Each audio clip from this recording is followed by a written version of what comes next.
না, বসে থেকে একেবারে যেন খিল ধরে গেল। উঠতেই বাইরের দৃশ্য চোখে পড়ল। ওরে বাবা, আজ যেন একবারে কুয়াশার মেলা বসেছে। ঠিক যেন কোনো শিশু উঠোনে মেলে দেওয়া তুলোর রাশি দুই হাতে বাতাসে ভাসিয়ে দিয়েছে, আর সেগুলোই চারিদিকে জমাট বেঁধে আছে। দরজার মুখে আসতেই দেখি সূর্যটা ডুব দিতে প্রস্তুতি নিচ্ছে। চারিদিকে পরিবেশ এখন হলদে রঙের। হেমন্তের আকাশ তাই খুব পরিষ্কার নয়। কাল লক্ষ্মী পুজো গেল, আজও অফিস ছুটি পেয়েছি। বাড়িতে যেন কিছুতেই দিন কাটছিল না। গিন্নির সাথে গল্প করে আর দু একটা কাজ এগিয়ে দেওয়ার পরেও অনেক সময়। রোদ্দুর একটু ছিল বটে, তবে মিয়ানো। ভাবতেই পারিনি সন্ধে হবার আগে থেকেই এমন কুয়াশা আসবে। যাকে আমার মনে পড়ে গেল সেই অদ্ভুত জায়গাটায়, চিরাপরিচিত বৈঠকখানা, ঝিঝি ডাকা সন্ধে, চারির পেয়ালা করে চা নিয়ে আসা। সামনের লোকটা রহস্যময় গল্প বলে চলেছেন। সেই আমাদের অতি প্রিয় ঠাকুরমশাই, অর্থাৎ তারানাথ তান্ত্রিক। গিন্নি, বুঝলে, এবেলা বেরিয়ে পড়ি। আজ খুব শীত পড়বে, রাত হবার আগেই ফিরে আসব। গিন্নি একটু মুচকি হাসলো মাত্র। দেখবো কেমন সন্ধ্যায় ফেরো, আমিও দেখব। আমি প্রত্যুত্তরে একটু হেসে দিলাম। তারপর আলমারি থেকে গরম পোশাক পার করে নিজেকে ভালো করে ঢেকে ফেললাম আর বেরিয়ে পড়লাম রাস্তায়। কিশোরী থাকলে সত্যি ভালো হতো। না জানি কোথায়ও থাক, আমি যাই। মন বলছে আমাদের ঠিক দেখা হবে। মটলেন থেকে কিছু হিঙের কুঁচুড়ি নিয়ে দাঁড়িয়ে পড়লাম ঠাকুরমশাইয়ের বাড়ির সামনে। তখনও সন্ধে হয়নি, তবে প্রত্যেকটা বাড়িতে সন্ধ্যের আয়োজন শুরু করেছে। লোকজন ফিরবে বলে কাছ থেকে। দরজায় কড়া নাড়তে নাড়তে দেখলাম চারি ভেতর থেকে বলে উঠল, আসছি কাকা বাবু, আসছি। দরজা খুলতেই অবাক হয়ে বললাম, তুমি জানলে কিভাবে? আমাকে পথে দেখেছিলে নাকি? আমি আবার দেখতে যাব কেন? বাবা বলছিলেন যে কিশোরী কাকা বাবু এসেছেন, আর আপনিও তার সাথে আসবেনই, এ তো জানা কথাই। কিশোরী এখানে? ব্যাপারটা পরখ করতে আমি বৈঠকখানায় ঢুকে গেলাম। তখনও জানালা ভেদ করে আসা জোছনার সাথে বাইরের আলো এসে পড়েছে ভেতরে। সেই আলোয় দুজনের অবয়ব দেখা গেল বেশ স্পষ্ট, কিন্তু ঘোলাটে মতো। তক্তপোষে বসে আছেন ঠাকুরমশাই, আর তার মুখোমুখি হাসি মুখ নিয়ে বসে আছে কিশোরী। আমায় দেখেই হাসি হাসি মুখে সে বলল, আরে এসো এসো, বসো, তোমার বসার জায়গায় করে রেখেছি। আমি বসে মৃদু হাসলাম। আমার আসার জন্য দেখছি ছোটখাটো একটা অনুষ্ঠান বসিয়ে ফেলেছে দুজন। কিন্তু আমার আসার খবরটা এইভাবে ছড়িয়ে গেল কিভাবে? কিশোরী হাসল। কার সামনে বসে আছি সেটা একবার দেখবে তো নাকি? ও হ্যাঁ, ঠিক তো। আমি বসতেই তারানাথ একটা পাসিং শো ধরাতে ধরাতে বললেন, একজন এলো, তা দুটিতে না এলে কি আর গল্প বলে মজা আছে বলো? তাই তোমার জন্যই অপেক্ষা করছিলাম আর কি। আর যদি আমি না আসতাম? আসতেই হতো। ঠাকুর মশাইকে আর কোনো প্রশ্ন আমি করতে পারলাম না। উনি আবার সবটা খোলসা করে বললেনও না। যাকে চারি চা নিয়ে এলো, সাথে কচুরি আর মুড়ি। খেতে খেতে আর গল্প করতে করতে সন্ধে কিন্তু ঝুপ করে নেমে এলো। এই ছোট্ট ঘরটা আঁধারে ছেয়ে গেল। চারি তেল দিয়ে লণ্ঠন জ্বালিয়ে দিয়ে বেরিয়ে গেল। শীতের সন্ধেতে একটা অন্যরকম পরিবেশ সৃষ্টি হলো। দরজা আর জানালাগুলো আটকানো হলো। কুয়াশা সেদিক দিয়ে ঢুকতে লাগলো সমুদ্রের মাতাল ঢেউয়ের মতো। কখনো একটা পেঁচা ডাকছে নিজের মতো, তার মাঝে এক নাগাড়ে ঝিঝি তো আছেই। বাড়িগুলো খুব শান্ত হয়ে গেল, নিস্তব্ধতায় ভরে গেল। একটা তিনটে প্রাণী বাদে আর যেন কেউ নেই অনেকটা দূর অব্দি। তোমাদের আজ একটা অন্যরকম গল্প বলবো, বুঝলে? সেবার আমার একখানা পত্র এসেছিল উত্তরের দিক থেকে। বেশ নামডাক তখন আমার। পাহাড়ি অঞ্চলের একটা প্রত্যন্ত গ্রাম বিপদে পড়েছিল। সেখানেই আমার ডাক এসেছিল। সেটা মেটাতে দিন 7 লেগেছিল। সেটা শেষ করে যেদিন ফিরে আসব সেদিনই একটা স্বপ্ন দেখলাম। স্বপ্নটা ভারী অদ্ভুত। এক কোণে সিঁটিয়ে আছে একটা ছোট্ট মেয়ে। সে ভীত। তার উপর আক্রমণ করার জন্য অসংখ্য ভয়ঙ্কর রকমের কিছু ব্যক্তি। তারা পেলে যেন তাকে একেবারে শেষ করে দেবে। মেয়েটা পালানোর পথ পাচ্ছে না। খুবই ছোট বলে বুকের ভেতর সাহসও নেই। কাঁপছে, চোখ দুটো খুব করুণ, জল বেরোচ্ছে। চিৎকার করতে চেয়েও পারছে না। কেউ যেন তার চিৎকার করার শক্তিও কেড়ে নিয়েছে। সেই স্বপ্নের মাঝেই আচমকা কারুর ডাকে আমার ঘুম ভাঙল।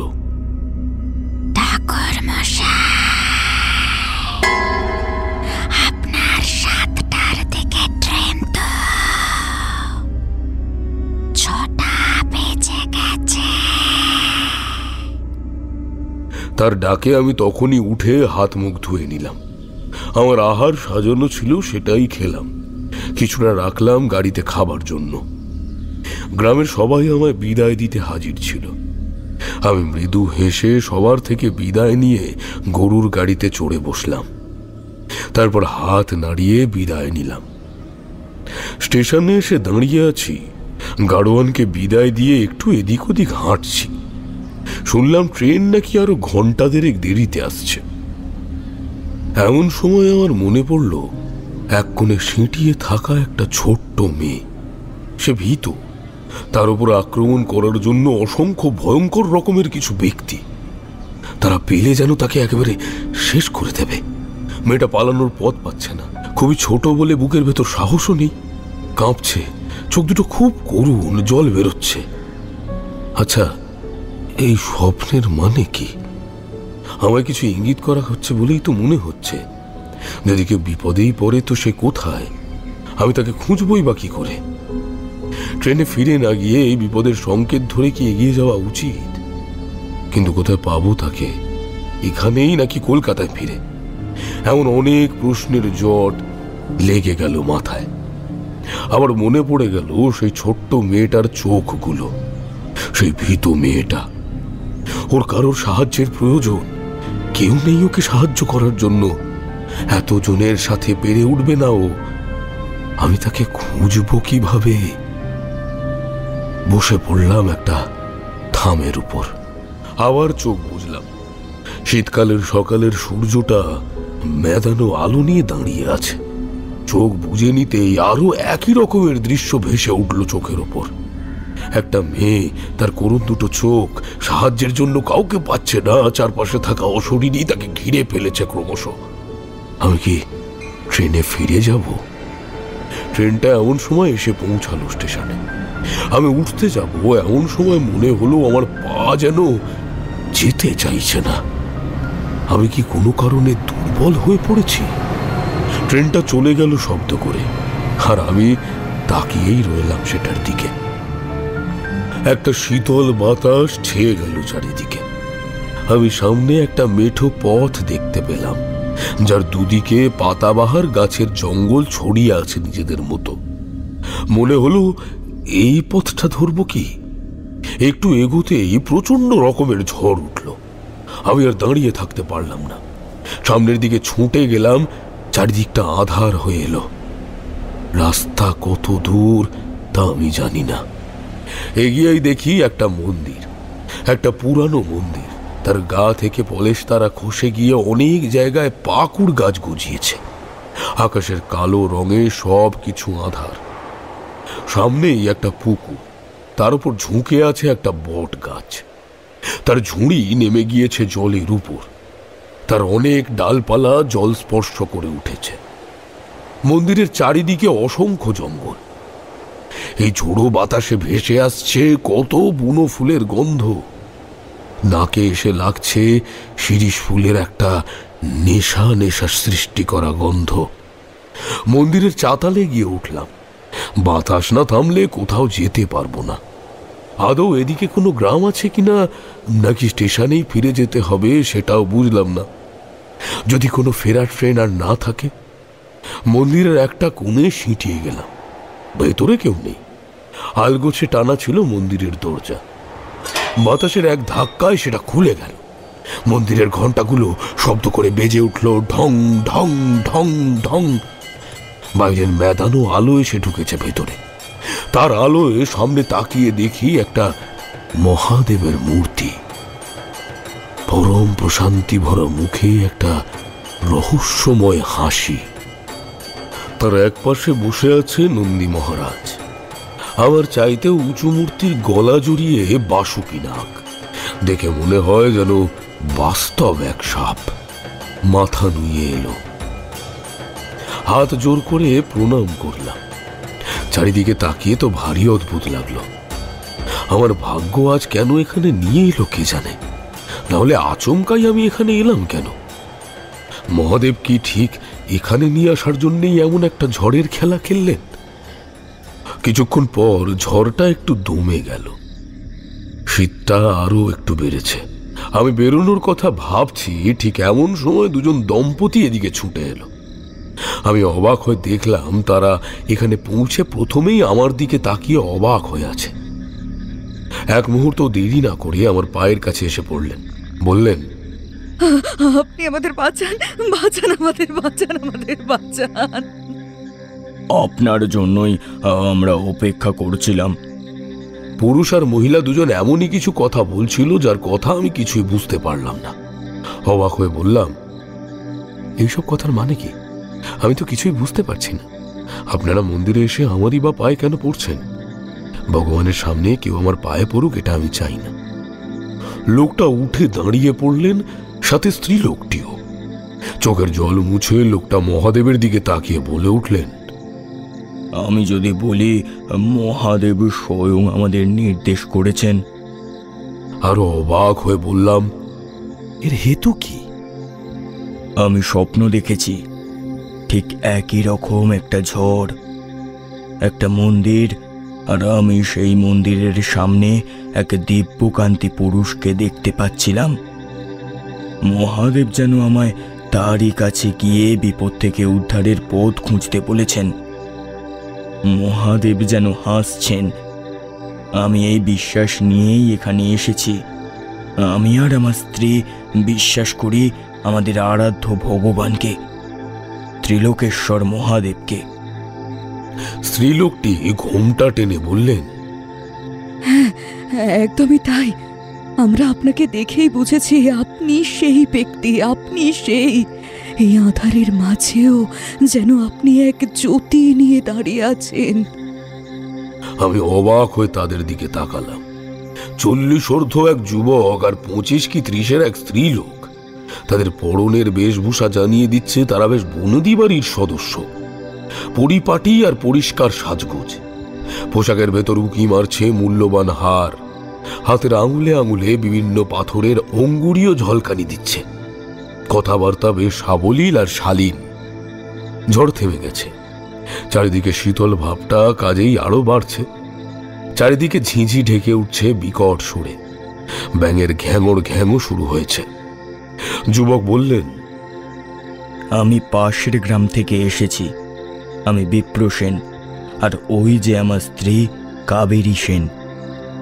এই মন্দির চত্বরে অনেক কাল পূর্বে আমাদের বাড়ি ছিল।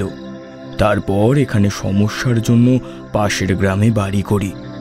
হিসেব মতো মহাদেবের মন্দিরও তুলে নিতে চাইলাম, কিন্তু কিছুতেই এই মন্দির ভাঙতে পারেনি কেউ।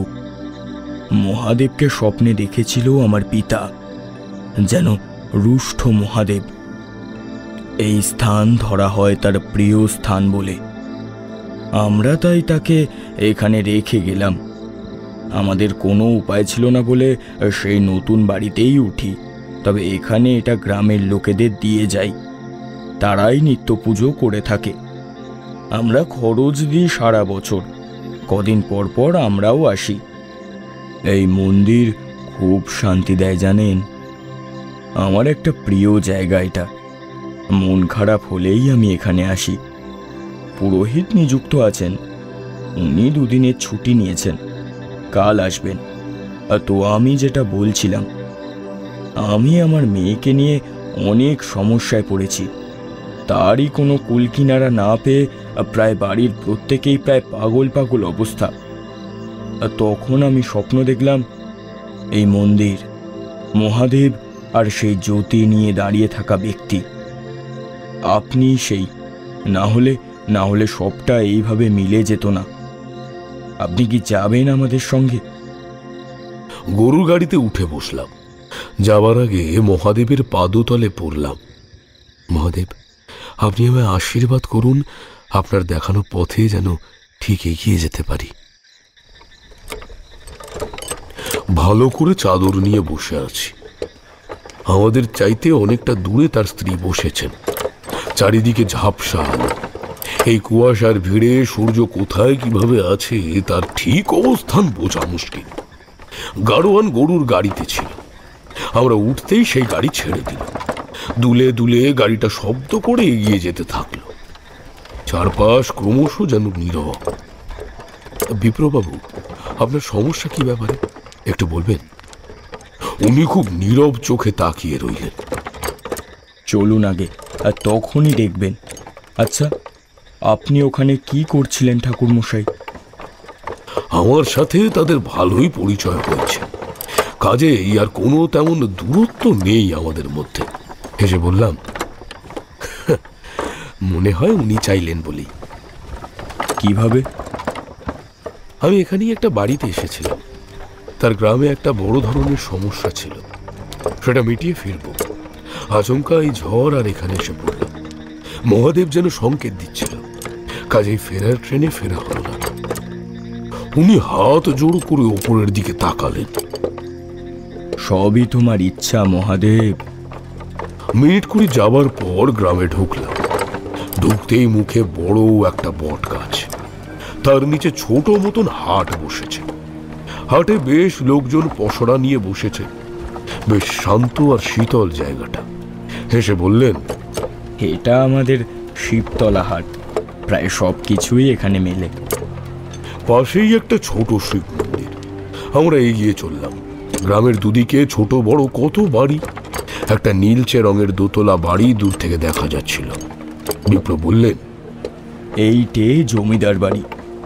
আমাদের জমিদার একটু কৃপণ বটে, তবে ভালো। আর টাকার হিসেবে ওই একটু শক্ত আর কি। আর একটু এগিয়ে যেতেই একটা সাদা রঙের দোতলা বাড়ি পড়ল। সামনের বাগানে গাড়ি থামল। সিংহ দুয়ারে দুজন দারোয়ান, বেশ ছিমছাম আর গোছানো।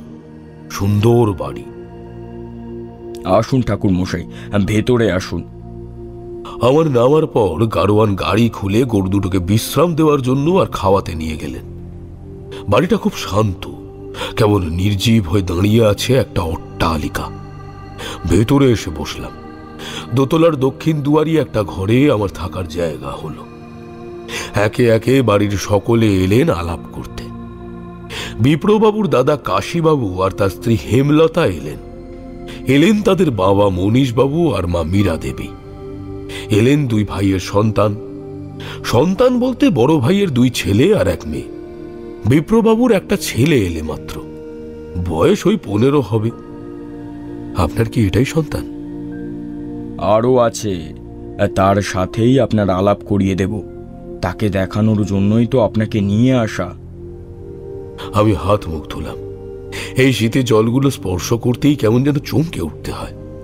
দেখি অনেক খাবারের আয়োজন করেছে। এত তো খাবার খেতেই পারবো না, তবু কেউ ছাড়লো না।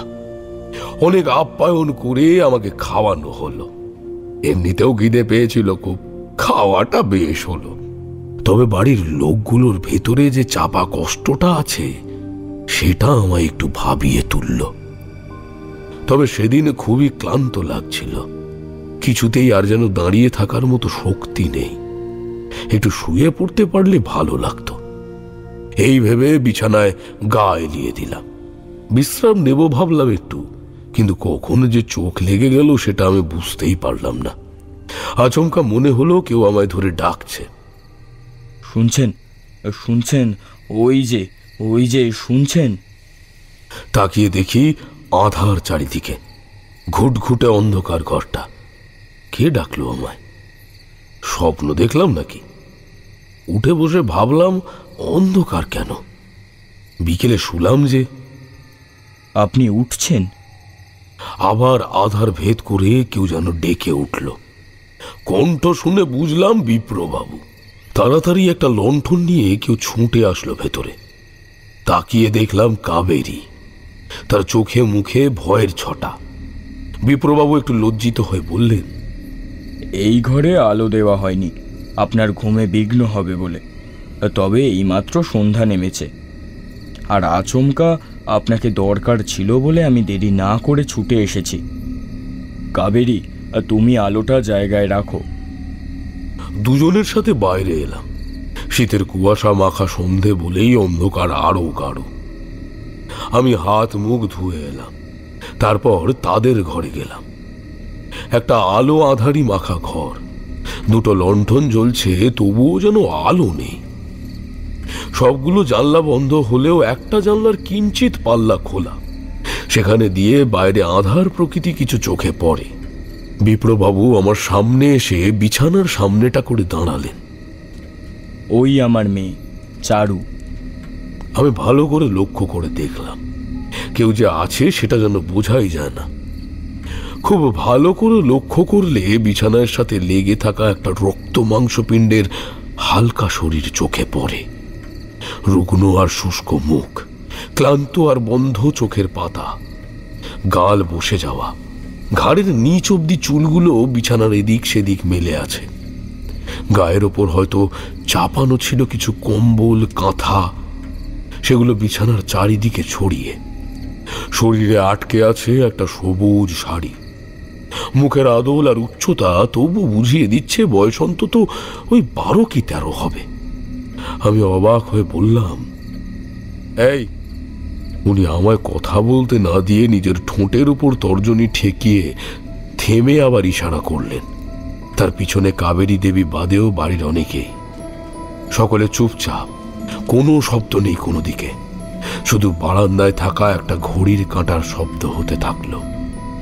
কিঞ্চিত পরেই সবাইকে চমকে দিয়ে মেয়েটি এমনিই উঠে বসে, ঠিক যেন একটা যন্ত্র। যান্ত্রিকভাবে উঠে বসল, দুই হাত দুদিকে মেলানো, চোখ বুঝে থাকা অবস্থায়। তা দেখে আমার গায়ে কাঁটা দিয়ে উঠল। মুখ বিকৃত করে কি সব বলে যেতে থাকলো সে। আমি তার মাথা মুন্ডু কিছুই বুঝতে পারলাম না। খুব সাবধানে তার দিকে এগিয়ে গেলাম, তাকে ধরে মন্ত্র পড়তে থাকলাম। তার শরীরে অদ্ভুত রকমের বল অনুভব করছিলাম। প্রবল বাতাস আর তার শক্তি যেন আমাকে ভাসিয়ে নিতে চাইছে অনেক দূর, অন্তত চারুর থেকে দূরে। আমি পারছি না ওটাকে আটকে রাখতে, তবুও চেষ্টা করতে লাগলাম। মন্ত্র পড়ে ওর মুখের উপর ফুঁ দিতে লাগলাম। একবার শেষবারের মতো চোখ মেলে তাকিয়ে থেমে গেল, লুটিয়ে পড়ল আমার হাতেই। আমি আলগোছে ওকে শুইয়ে দিলাম। ঘুমোতে শুরু করলো সে আবার। ওর মা এগিয়ে এসে ওকে ধরলেন, চোখে তার জল। আমি একটা দীর্ঘশ্বাস ছেড়ে বেরিয়ে এলাম। এইটুকু সময় লড়ে বুঝতে পারলাম কতটা ভয়াবহ সময় কাটাচ্ছে মেয়েটা। ও তো কিছুই বুঝতে পারছে না, কিন্তু ওর শরীর যে শেষ হতে চলেছে। অনেক শক্তিশালী, এতটাই শক্তিশালী যে তার সাথে লড়াই করা ওইটুকু মেয়ের কাছে অনেক কঠিন ব্যাপার।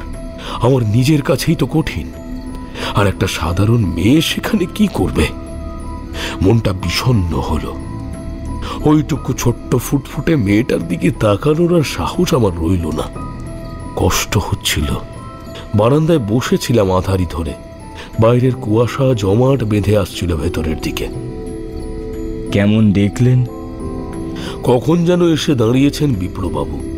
আমি পিছনে ঘুরে তাকে দাঁড়িয়ে থাকতে দেখে উঠে পড়লাম। আসুন। পাশাপাশি দুজনে বসে আছি। গ্রামের দিক থেকে খুব মিহি শব্দ বাদে আর কোনো শব্দ কানে আসছে না। আমি কি বলবো বুঝতে পারছি না। একটু সময় নিয়ে বললাম, অনেকটা দেরি করেছেন। বিপ্রবাবু চাপা আর উত্তেজিত কান্না ভেজা কণ্ঠ নিয়ে বললেন, তবে তবে কি আমাদের মেয়ে আর কখনো ভালো হবে না? অনেক দেরি, মানে ওকে আর বাঁচাতে পারবো না। আমি শান্ত কণ্ঠে বললাম, আপনি একটু বেশি চিন্তা করছেন। আমি এইভাবে কিছুই বলতে চাইনি। আসলে ওর অবস্থা দেখে আমার খারাপ লাগছে। এটাই মনে হচ্ছে যে আরো আগে ওকে সুস্থ করলে এমন অবস্থায় থাকতো না ও। একটা বাচ্চা মেয়ের উপর দিয়ে অনেকটা দখল যাচ্ছে। একটু শান্ত হয়ে রইলেন উনি। মাথার দুই পাশে হাত দিয়ে মাথা নিচু করে রইলেন। একটু পর মুখ তুলে বললেন, এখানেই হয়তো বাকিদের সাথে আপনার অমিল। কি? কাদের সাথে আর কিসের অমিল? আগেও অনেকজন এসেছেন, কাউকে আমার মেয়েটাকে নিয়ে চিন্তা করতে দেখিনি। শুধু টাকার হিসেবের দিকে চিন্তা দেখেছি। ঈশ্বর আপনার মতো একজনকে পাঠাবেন বলেই হয়তো এতদিন সময় নিলেন। আমি জানি আপনি সব ঠিক করবেন এবার। আপনার বিশ্বাস আমায় সাহস দেবে বিপ্রবাবু, তবে বাকিটা ঈশ্বরের হাতে। আমার কাছে আছে বলতে আমার সবটুকু শক্তি, তার বাইরে তো কিছু নেই। উনি মৃদু হাসলেন। সেটাই অনেক। রাতটা ভালো করে ঘুমালো চারু। অনেক সকালে দরজার আওয়াজ শুনে আমি দরজা খুললাম। আমি তখন উঠে ঘরে বসে একটু ভাবনার জগতে ব্যস্ত ছিলাম। খোলা জানলা দিয়ে ভোরের খুব মিয়ানো আলো দেখে দাঁড়িয়ে থাকা বনরাজি দেখছিলাম। সামনে বিপ্রবাবু। জানেন, অনেক দিন পর আমার মেয়েটা আজ আবার ভালো করে একটু ঘুমোলো। ঠাকুরমশাই, আপনি মহান। আমি মৃদু হেসে তার কাঁধে হাত রাখলাম। এখনো অনেকটা পথ বাকি, আমাদের শান্ত থাকতে হবে। রাতের খাবারের মতো জল খাবারের আয়োজনও অনেক। আমি খেতে বসে বললাম, মেয়েটা এমন অবস্থায় আছে, আমার জন্য আলাদা কিছু করতে হবে না। আমি অল্পতেই ভালো খেতে পারি। বিপ্রবাবুর মা অর্থাৎ ইন্নিমা পাশে বসলেন। তুমি খাও তো ঠাকুর মশাই, তুমি খাও। বিপ্র আমায় বলেছে তোমার সম্বন্ধে। আমরা আর তেমন চিন্তা করি না।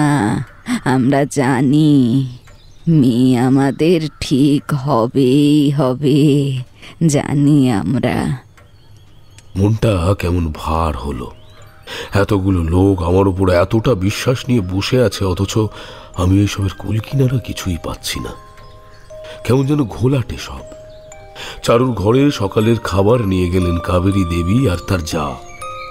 মেয়েটাকে বসিয়ে মুখ ধুইয়ে দেন। বাথরুমে খুব কম যায়। আমি ঢুকতেই কাবেরী দেবী শান্ত স্বরে হাসলেন। মা দেখ, উনি এসেছেন আমাদের বাড়িতে, দেখ। প্রথমে ভালো করে দেখলো চারু, যদিও ওর কোটরগত দুই চোখের দৃষ্টি আমার ভারী অদ্ভুত লাগলো।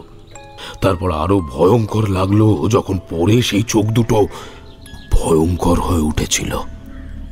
মুখটা মেলে গেল, যেন আক্রোশ সমস্ত জমে আছে ওর ভিতর। আমায় পেলেই একেবারে শেষ করে দেবে। আমি দেরি না করে চলে এলাম বাইরে। কাবেরী দেবী বাইরে আসতেই বললাম, খেলো সে? হ্যাঁ, খেলো। আপনি বেরিয়ে আসার পরেও মানছিল না। কেন যেন মনে হচ্ছে আপনাকে তার সহ্য হচ্ছে না। আমি অনেক বানিয়ে বললাম, আর ও জানে আপনি এ বাড়ি থেকে চলে গেছেন।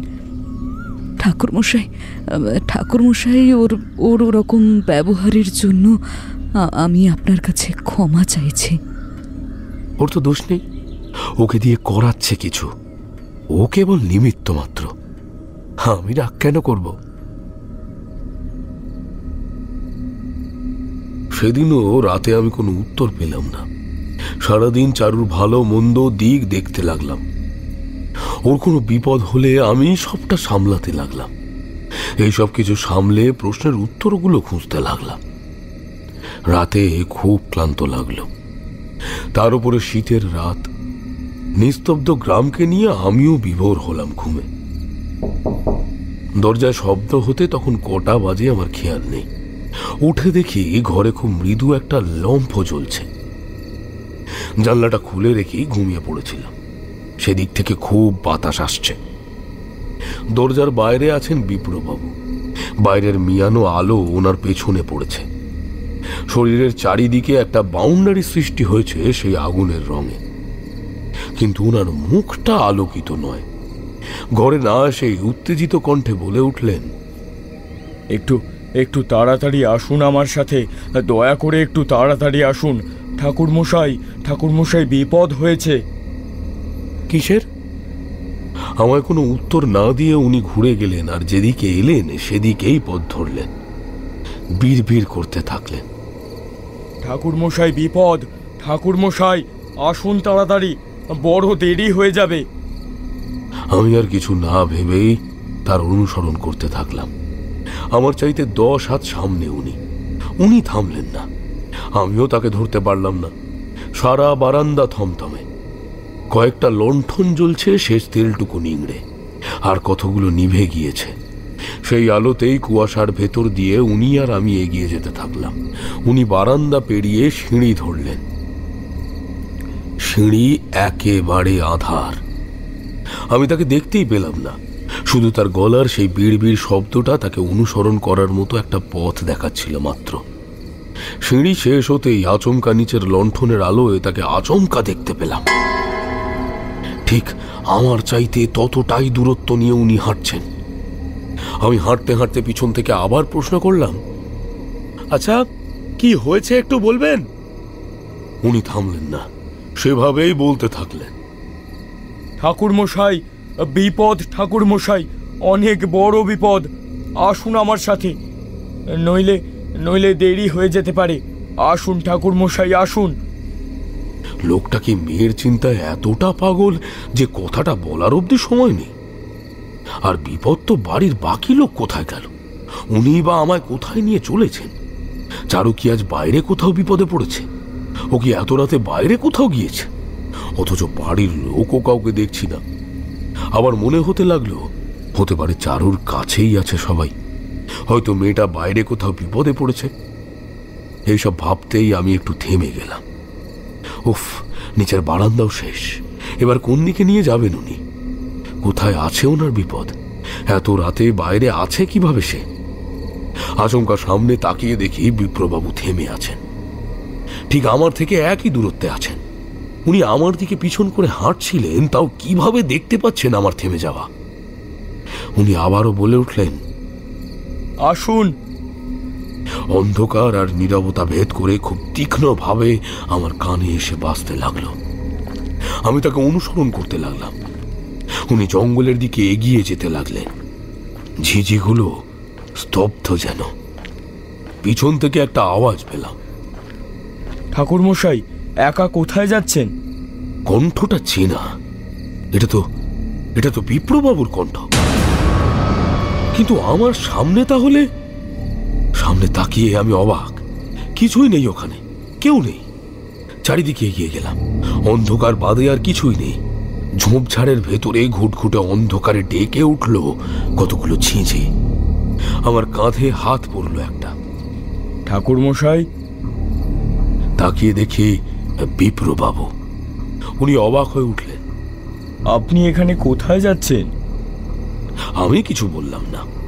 উনি আমায় এদিকে নিয়ে এসে বললেন, ওদিকে একটা পুকুর আছে, ভালো নয় জায়গাটা, আমরা কেউ যাই না। আমি তাকে কিছু বললাম না। ওনাদের এমনিতেই চিন্তা, আরো দুশ্চিন্তা দিতে চাইছি না। আমি একটু সাধারণ হতে চেষ্টা করে বললাম, এমনি একটু ওই ঘুম আসছিল না, তাই নিচে এলাম। ওদিকে কি একটা শব্দ হলো, তাকিয়ে দেখি কিছুই নেই। উনি আর আমি উপরে এলাম। উনি ফিসফিস করে বলে উঠলেন, ওদিকটা ভালো নয়, ওদিকে তেমন কেউ যায় না। কেন বলুন তো? সকাল হোক, আপনি একটু শুয়ে নিন, রাত এখনো অনেকটা আছে। আমি ঘরে এলাম, কিন্তু চিন্তাটা কিছুতেই মাথা থেকে বের করতে পারছি না। আমায় ডেকে নিল কে তার রূপ নিয়ে এসে? আর নিয়েই বা গেল কেন? কি করতো আমায়? কোনো অভিলাষ ছিল কি? সকালে দুজনে মুখোমুখি বসলাম। রাতে যদিও আমার ঘুম ভেঙে গেছিল আরো, চারু বক বক করছিল। বাড়ির কাউকে ঘুমাতে দেয়নি। কেউ যেন ওর কাছে আসছিল ও বারবার বলছিল,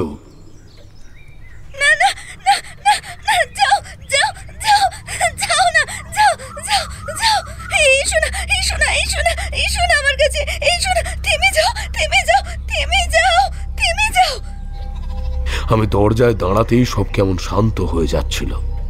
রাত্রি ভেদ করে কেবল শান্ত আর কাঁপা কতগুলো কণ্ঠ ভাসতে লাগলো। চারুর কণ্ঠ। কি বলছে বুঝতে পারছি না। বিপ্রবাবু চেয়ারে বসেই একটা দীর্ঘশ্বাস ছাড়লেন। আপনার ঘুমের ব্যাঘাত হচ্ছে, তাই না? বারবার এভাবে বলছেন কেন? আর আমি খুব বেশি ঘুমাই না। বলুন, কি বলবেন বলছিলেন? উনি একটু নীরব রইলেন। একটা ঘুঘু খুব উদাস সুরে ডাকতে লাগলো ঘুলঘুলিতে বসে।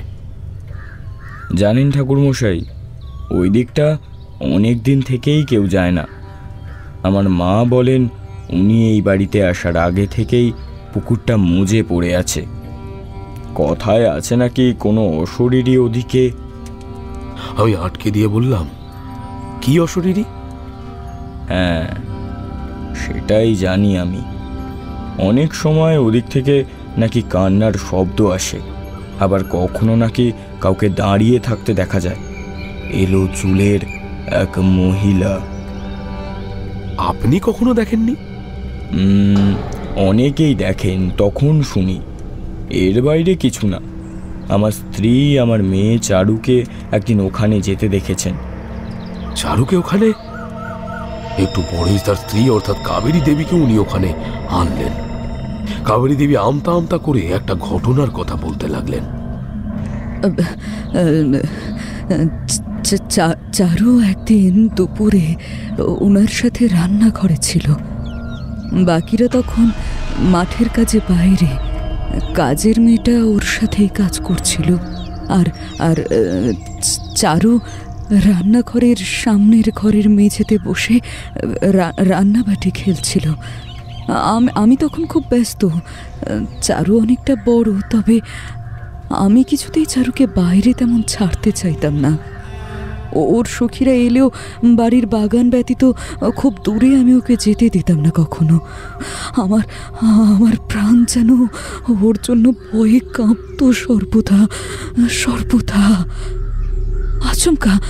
আচমকা খেয়াল হলো সেই ঘর থেকে চারুর কোনো সারা শব্দ আসছে না।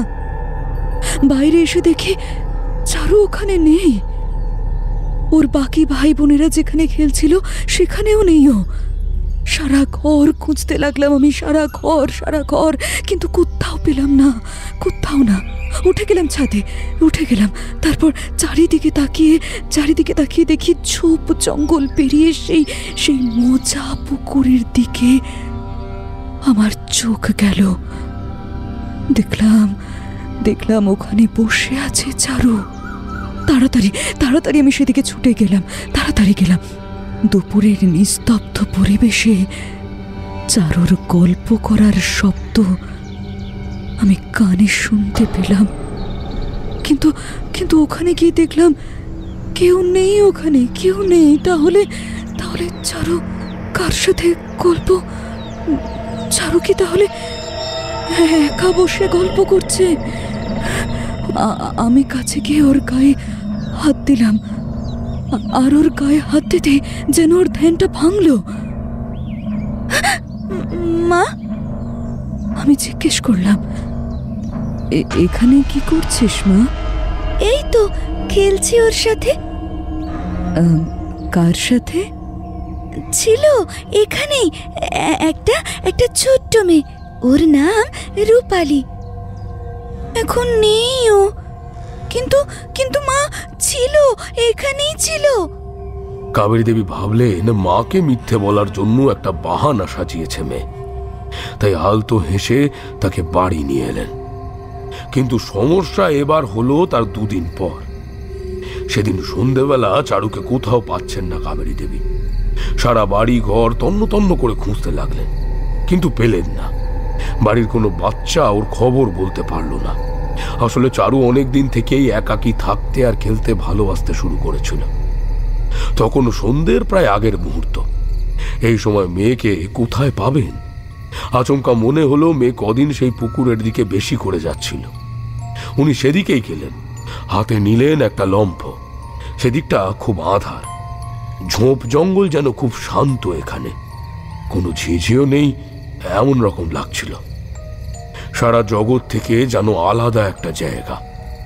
এর ভেতরে এলে গাটা কেমন একটা যেন হয়ে ওঠে নিমেষেই।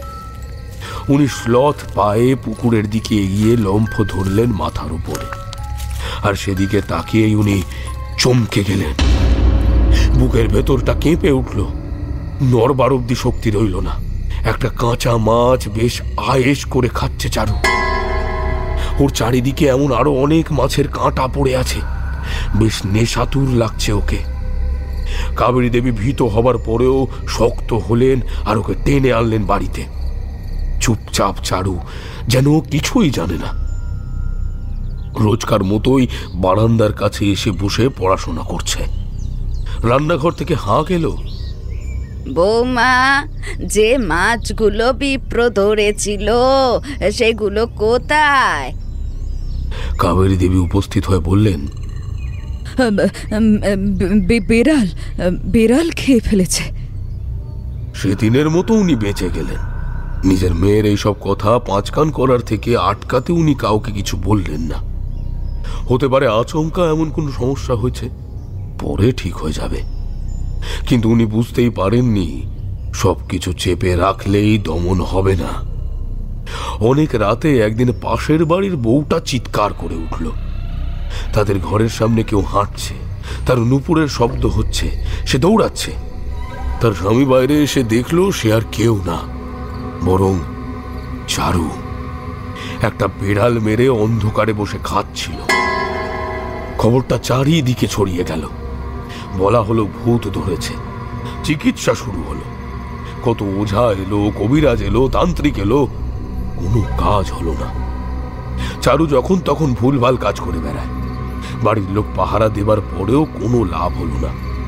অনেক রাতে ওকে দেখা যেত এলো চুলে এখানে ওখানে সেখানে। সবাই ওকে দেখে চমকে যেতে লাগলো। ওর ভয়ঙ্কর মূর্তি সবার বুকের রক্ত শীতল করে দিতে লাগলো। কত মানুষের ঘর থেকে পালিত প্রাণী বের করে খেয়ে ফেলতে লাগলো। এই বিত্তবান পরিবারের সন্তান না হলে নির্ঘাত ওকে এতদিন ডাইনি বলে পুড়িয়ে দেওয়া হতো। ও বেঁচে গেছে ভাগ্যিস। এরপর আরো একটা ঘটনা ঘটে গেল। ওর কেবলই মনে হয় কেউ যেন ওকে আক্রমণ করছে চারিদিক থেকে, কেউ যেন ওকে শেষ করে দেবে। এই সময় থেকেই ও কারোর কথা শোনে না, নিজের মধ্যেই যেন আর নেই ও। আগে তবুও নিজের হুঁশ ফিরে এলে একটু সাধারণ থাকতো, কিন্তু তারপর থেকে একেবারে অন্য এক চারু হয়ে উঠল। খাওয়া বাদে আর কোনো কিছুই ওর ঠিক নেই। ওকে আটকে রাখা হয়। এই একটা কারণেই হয়তো এমন হয়েছে। বারবার বলতো, আমায় যেতে দাও, যেতে দাও, আমায় যেতে দাও, আমায় যেতে দাও, নইলে নইলে ওরা আমায় শেষ করে দেবে। আমাকে যেতে দাও না আমায়। কেউ ওকে ছেড়ে দিত না। তারপর একদিন অনেক রাতে ফ্যাকাশে কণ্ঠে চিৎকার করে বলতে লাগলো, তোর মেয়েকে যদি ওর মতো চলতে না দিস, তবে ওকে আমি শেষ করে দেব।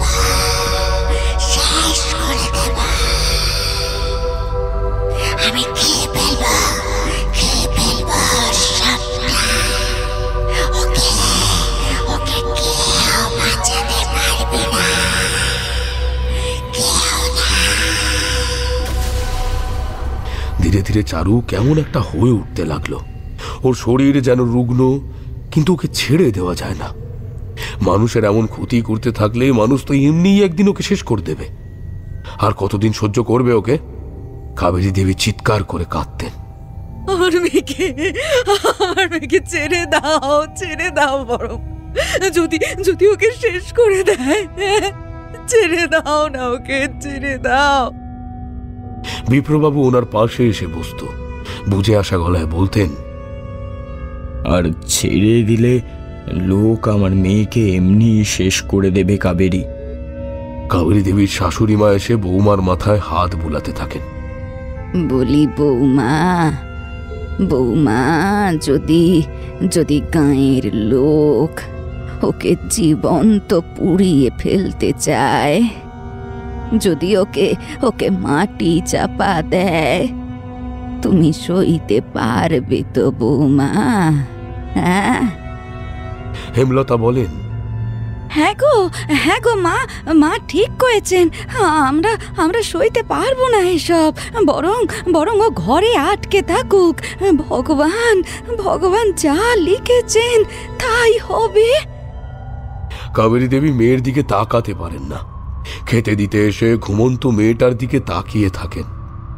বারবার যেন মনে হয় এই কঙ্কালসার মেয়েটা এখনই উঠে এসে তার আঁচল ধরে বলবে, মা, মা, আমার আমার খিদে পেয়েছে মা, মা।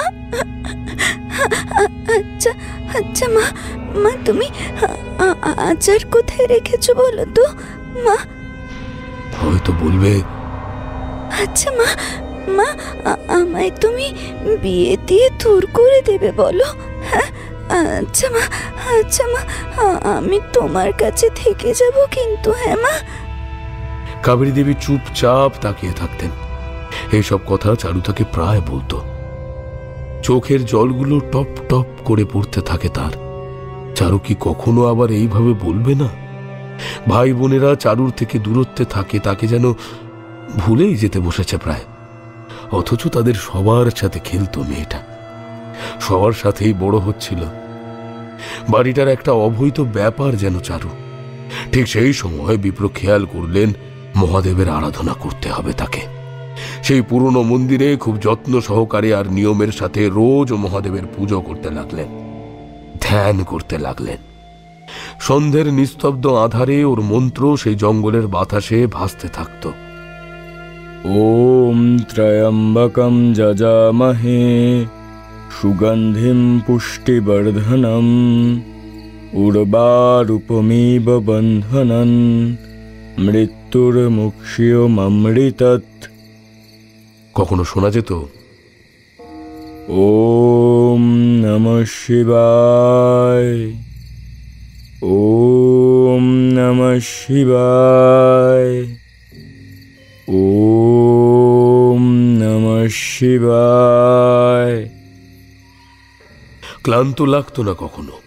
প্রদীপের আলোয় মহাদেবের হাস্যোজ্জ্বল মুখটা দেখে বারবার মনে হতো মহাদেব ঠিক করে দেবেন একদিন সব, উনি ঠিক পথ দেখাবেন।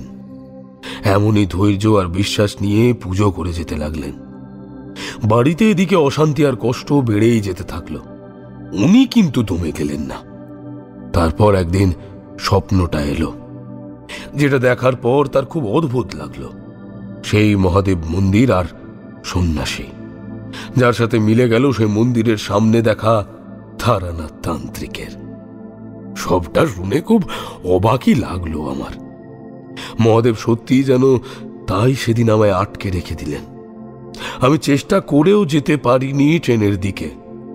কেন যেন বারবার মনে হচ্ছিল আমায় থেকে যেতে হবে, সেটাই উচিত হবে। তারপর সেই ঝড়, আমি সেদিকে গেলাম যেদিকে মন্দির ছিল। আমি বিপ্রবাবুর হাতটা ধরলাম। আপনি আর চিন্তা করবেন না, আমি কথা দিচ্ছি আপনার এই সমস্যা সমাধান করেই ছাড়ব।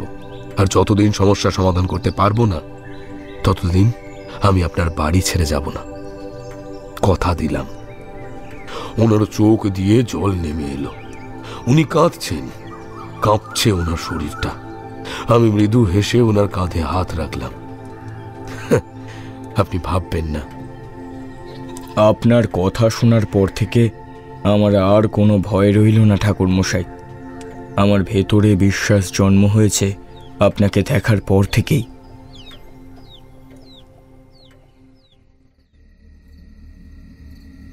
রাতের দিকে আরো সমস্যা হলো। বিপ্রবাবু দরজায় ধাক্কা দিচ্ছিলেন। বাইরে অনেক রাত আর কুয়াশা। আমি হতভম্ব হয়ে বললাম, কে? আপনারা জানেন না ও কোথায় গেছে? না, দরজা আটকানো ছিল। ও কখন দরজা খুলে বেরিয়ে গেছে? এত রাতের দিকে একটু ঘুম তো পাবেই বলুন। আমার স্ত্রী আর আমিও ঘুমিয়ে গেছিলাম। কি করি এবার? আমি অন্ধকারেই ছুটে যেতে লাগলাম। আগে পুকুরের দিকটা দেখতে হবে। কুয়াশা সমুদ্রের উত্তাল ঢেউয়ের মতো চারিদিকে বয়ে যেতে লাগলো। তার মাঝেই হালকা ফিনফিনে জ্যোৎস্না আলো বলেই পুকুরের পথটা দেখে নিতে সমস্যা হলো না। অন্ধকার সেই পুকুরের পাড়ে এসেই একটা শব্দ পেলাম। ঠিক জলের ভেতর কোনো কিছু ডুবে যেতে থাকলে যেমন শব্দ হয়, আর একটা চিকন নারী গলায় হাসি শোনা যাচ্ছিল।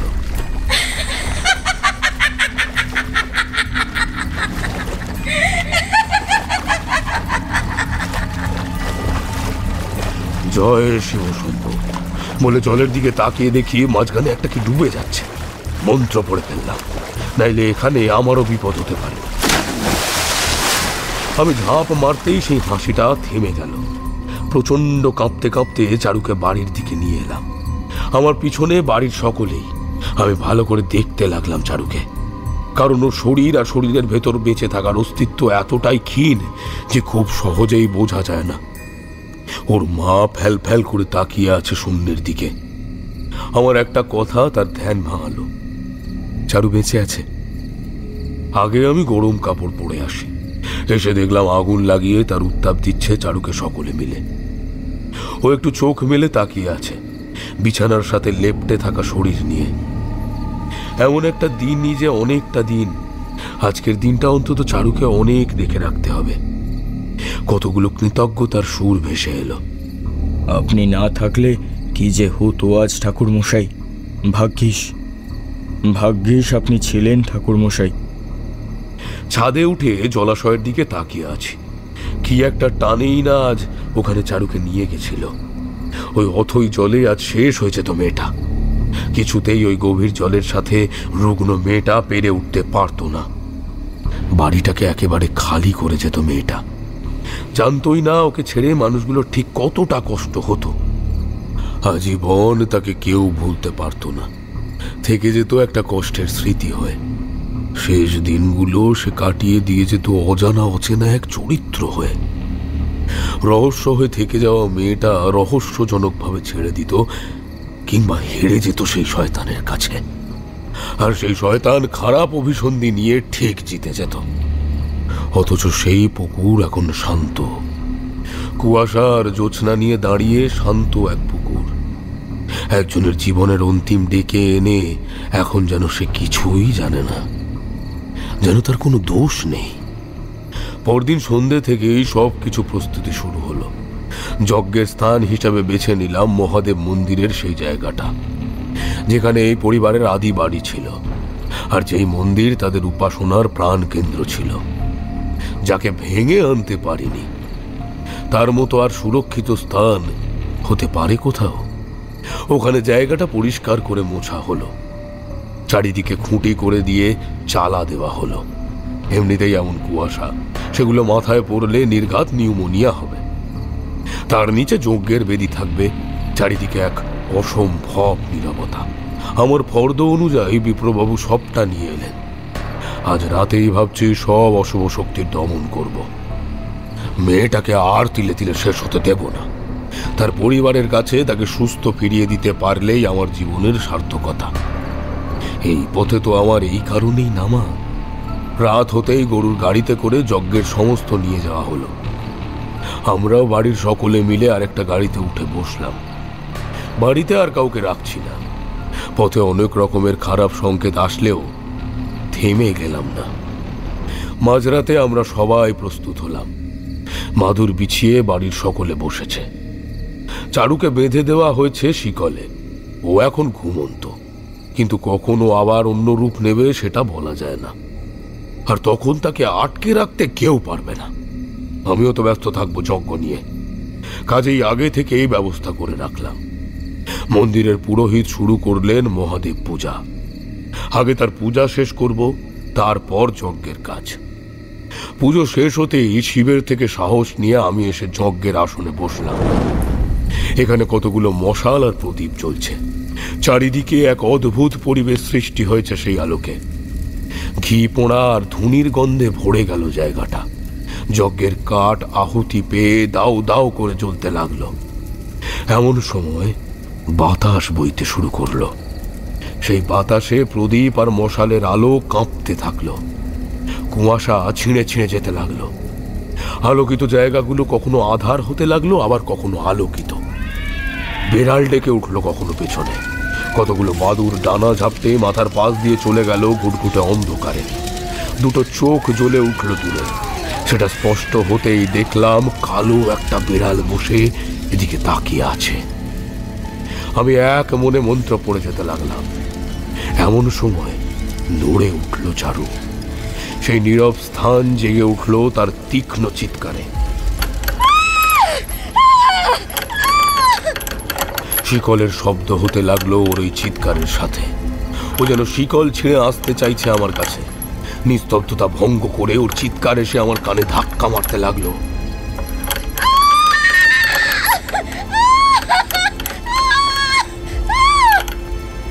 আমি হেসে উঠলাম স্বল্প। তারপর আবারও যজ্ঞে মনোনিবেশ করলাম। আমার এই হাসি তাকে ক্রুদ্ধ করিয়ে তুলবে। আর ঠিক হলো তাই। মুহূর্ত চুপ, চারুর আর কোনো আওয়াজ নেই। আর ঠিক কিঞ্চিত মুহূর্ত পর একটা শব্দ। গাছপালা যেন ভেঙে চুড়ে কেউ আসছে। প্রদীপের কম্পিত আলোয় দেখলাম সামনে দাঁড়িয়ে এক ভয়ঙ্কর মূর্তি। একটা সাধারণ মানুষের দ্বিগুণ সেই নারীর উচ্চতা। কালো মেঘের মতো তার গাত্রবর্ণ। দুদিকে ভাসছে আর নোংরা লম্বা চুল। মণিহীন দুটো চোখ শুধুই সাদা হয়ে আছে। পরনে কিছুই নেই, শুধু কয়েকটা ভিজে শ্যাওলা আটকে আছে। গা থেকে ভেসে আসছে কোনো এক প্রাণী পচে গেলে যেমন দুর্গন্ধ হয় তেমন।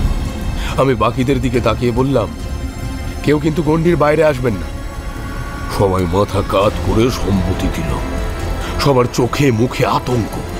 আমি উঠে দাঁড়িয়েছি। তুই কি চাস? কেন এমন করছিস? হেসে উঠল।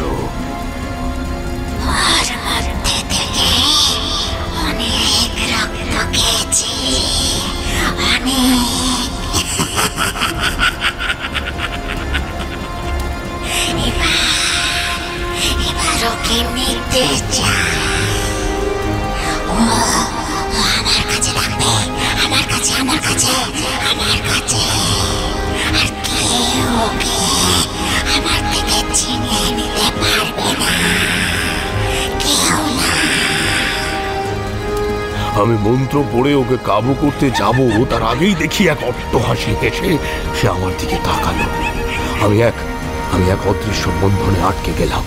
অনেক চেষ্টা করেও সেটা খুলতে পারছি না। বাকিদেরও একই অবস্থা। মুহূর্তেই সেই ভয়ঙ্করী শিকল খুলে দিল চারু। আমরা সকলে করুণ দৃষ্টিতে তাকিয়ে আছি তার দিকে। সে তার দুই হাতে তুলে নিল ঘুমন্ত চারুকে। সে এগিয়ে যেতে লাগলো অন্ধকার ধরে। আমি মহাদেবের দিকে তাকিয়ে চোখ বুঝলাম। মহাদেব, মহাদেব, হর হর মহাদেব। আমি যদি সঠিকভাবে এই যজ্ঞের নিয়ম পালন করে থাকি আর আপনার এই নিঃস্বার্থ ভক্ত হয়ে থাকি, তবে এই যজ্ঞের ফলস্বরূপ আপনার সাহায্য ভিক্ষা করছি মহাদেব। মহাদেব, রক্ষা করুন। বাতাস থেমে গেল। একটা মাত্র প্রদীপ নিভে গেল। তবে আরো একটা অদ্ভুত ঘটনা ঘটল। মন্দিরের ঘণ্টাগুলো বেজে উঠল ঢং ঢং শব্দ করে। যজ্ঞের আগুন থেকে উঠে গেল একটা গনগনে চেলা কাঠ, আর বিঁধে গেল সেই ভয়ঙ্করী নারী মূর্তির পিঠে। তার আর্ত চিৎকার ভেসে গেল মন থেকে আকাশে বাতাসে। আমরা সকলে মহাদেবের নাম করে উঠলাম, হর হর মহাদেব, হর হর মহাদেব, হর হর মহাদেব, হর হর মহাদেব।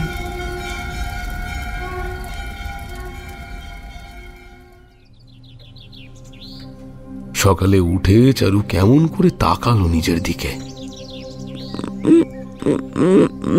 মা, মা, আমি এত রুগ্ন কেন মা?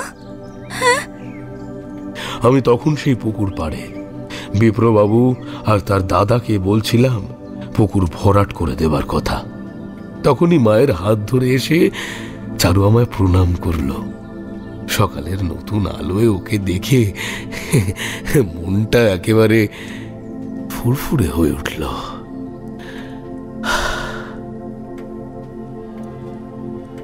তারানাথ তান্ত্রিক গল্প শেষ করলেন। তার চোখে মুখে এখনো একটা মুগ্ধতা আমি আর কিশোরী লক্ষ্য করলাম। সত্যি এই লোকটা মানুষের কল্যাণ করে অসম্ভব শান্তি পান, সেটা তার এই হাসিতেই স্পষ্ট।